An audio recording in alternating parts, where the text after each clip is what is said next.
Hey, good afternoon. Welcome to Pioneer Farms. I'm Philip. This is Waters Ironworks. We're going to be doing a little bit of a different style video today. I ordered a new toy and we're going to do an unboxing video, which I've never done before. I did pre-cut the tape here just so you guys didn't have to watch me struggle with that, but I have not actually opened this box. So I got some money from the last set of classes I ran, decided to buy myself a toy, and got a guillotine tool from Blacksmith Depot, as well as a number of the dies that come along with it. I've been really wanting one of these, never played around with one.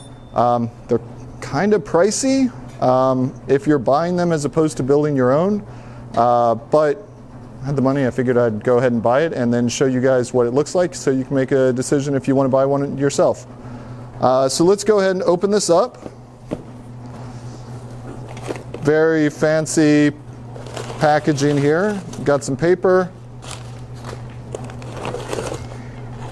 Looks like the body of the guillotine tool here. As I said, Blacksmith Depot. This should be designed to have a 1-inch hardy shank attached to it. So let's set that on the anvil there. That is very solid. What else do we have in here? We have the aforementioned 1-inch hardy shank. So let's screw that on. Looks very easy. It's got a hole. Drop it in there. Drop the bolt on. Just do this finger tight for right now, but actually it's got some thread lock or something on there. I'll need to attach that a little more securely here. It is open shop night, so we've got some folks who are coming up. I may be waving them in. So I got a number of tools with it, or dies with it.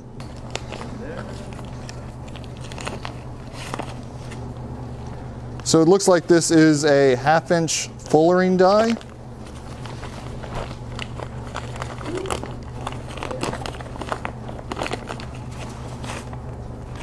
There's the other part of it. So the way these dies are going to work is we'll bring them over here, drop them in. The one goes in like that. Then you can take your steel, put it in the middle, hammer down on it, and that's going to give me a nice 1/2-inch fuller or indentation on this piece of steel if it was hot. Very similar to the spring fuller that we made a while back. This is 3/8 inch. That's 1/2 inch, but it's doing exactly the same thing. That's just interchangeable. So let's take a look at the next one.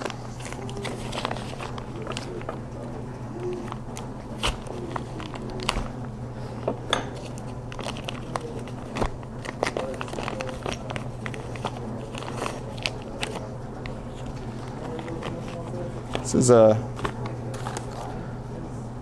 3/8 inch, what do you call it, shouldering tool. So this one's set up a little bit differently. You can see it does not come all the way closed. Tenoning tool is what it's used for. So if you want to create a 3/8 inch tenon out of a thicker piece of stock, you can put that through there. This is going to form a sharp shoulder for you and take it right to 3/8 of an inch. So that'll be exciting. There's some stuff I've been wanting to make, and having a good way to create the size shoulder I want will be very useful. And these, as you can see, there's a kind of very similar theme to how they all work. You've got a big piece of steel on the top, you've got a small piece of steel on the bottom, and they're going to come together in order to make the shape that you want. So here, 1/2-inch tenoning tool, right, same thing as the 3/8 inch, but it's going to give me that 1/2-inch gap. So this would be for significantly larger tenons. Got a couple more here. If you are curious on the prices on these things, I'll share that with you guys once we get everything unwrapped here, talk about how much it was. And my plan is unbox this, let you guys see what it looks like coming out of the box. I'm going to play around with it for a few months. We'll do a follow-up video, and I'll let you know whether or not I thought it was worth the purchase. So this is a cutting tool. It's center aligned here. So that'll be fun.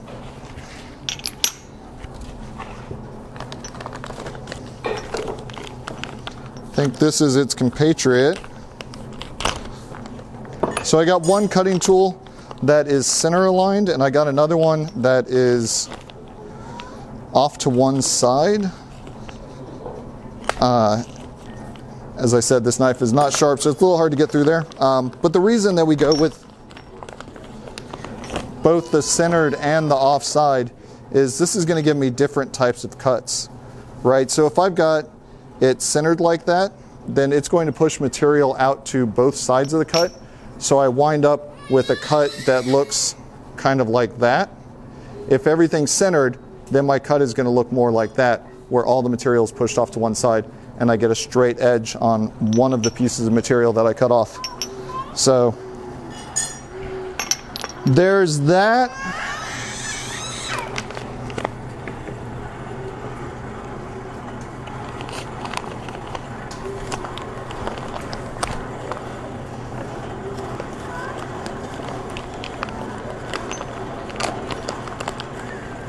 This looks like the 1/4 inch fullering die.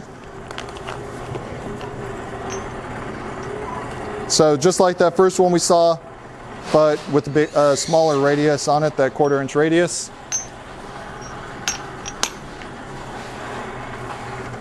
And the last one,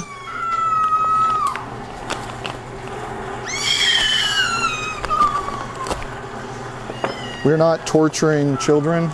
If you hear the screaming in the background, we are a living history museum, and we've got some guests on site. Last one here is a 1/4 inch tenoning tool. So 1/4 inch, 3/8, 1/2 inch. This will really let me make tenons any size that I want. I'll say initial impression on these is this is a solid setup. I need to get that bolt screwed down on it, but this is a good hefty piece of material here. These dies are all made out of S7 steel, I think is what they said. So I've got no doubt that they're going to hold up well. They're large, they're substantial. I'm very excited to start using these.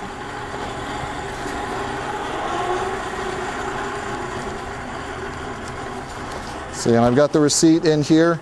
So grand total, well, this guillotine kit, right, which was the base kit here, along with, what did I get on this? The Hardy Shank, the 1/4 inch, and the 1/2 inch fullering dies was $495, and then each of the additional cutters was $115. So this whole kit altogether was right over $1,100. So it's a substantial investment. And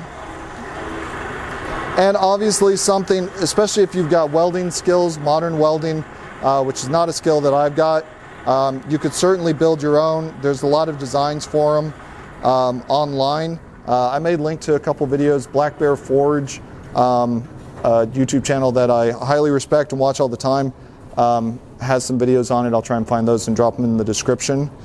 But I'm excited to get out there and start playing around with it and see how this works out. So, like I said, I'm going to use these a little bit. You'll probably see them start popping up in some of the videos. And in a month or two after I've got some experience with them, I'm going to come back and I'll give you guys a review, and we'll walk through using all the different dies and testing them out. But right now I'm very happy with how it all looks. So thank you guys. If you are interested in kind of these tool reviews, I like buying toys, so I've got a bunch of different toys. I'd be happy to talk about the tools that I find useful and the ones that I don't, what I kind of think is a good value for the money. So if you're interested in that, drop a comment. let me know, and we can do more in this style. So thank you guys very much, and I'll see you again soon.